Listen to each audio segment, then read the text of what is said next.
ಅತ್ಯಂತ ಸಂತೋಷ ಆಗಿರ್ತಕ್ಕಂಥದ್ದು ಅಂತಂದರೆ ಅಯೋಧ್ಯೆಯಲ್ಲಿ ರಾಮನ ನೋಡಬೇಕು ಅಂತಕ್ಕಂಥ ನಮ್ಮ ಬಯಕೆ ಇತ್ತು. ಹಾಗಾಗಿ ಸುಮಾರು ಒಂದು 15 ಜನ ಶಾಸಕರನ್ನೆಲ್ಲರೂ ಕೂಡ ಇವತ್ತು ನಾವು ಅಯೋಧ್ಯೆಗೆ ಬಂದಿದ್ದೇವೆ. ರಾಮನ ಆಶೀರ್ವಾದವನ್ನು ತೆಗೆದುಕೊಳ್ಳಕ್ಕೆ ಬಂದಿದ್ದೇವೆ. ಮತ್ತು ಒಂದು ಸಂತೋಷ ಪಡ್ತಕ್ಕಂಥದ್ದು ಅಂದರೆ ರಾಮನ ವಿಗ್ರಹವನ್ನು ಕೆತ್ತಿದವರು, ನಿರ್ಮಾಣ ಮಾಡಿದವರು ಅದು ಮೈಸೂರಿನ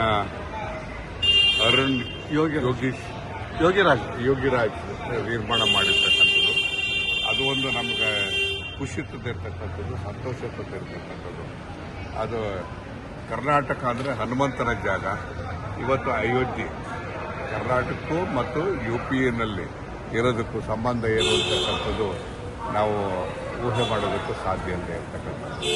ಇವತ್ತು ರಾಮನ ದರ್ಶನ ಪಡೆಯೋದಕ್ಕೋಸ್ಕರ ನಾವೆಲ್ಲರೂ ಕೂಡ ಬಂದಿದ್ದೀವಿ. ನಮಗೆ ಬಹಳ ಸಂತೋಷ ಆಗಿದೆ ಇವತ್ತು ಈ ಬರೋದಕ್ಕೆ.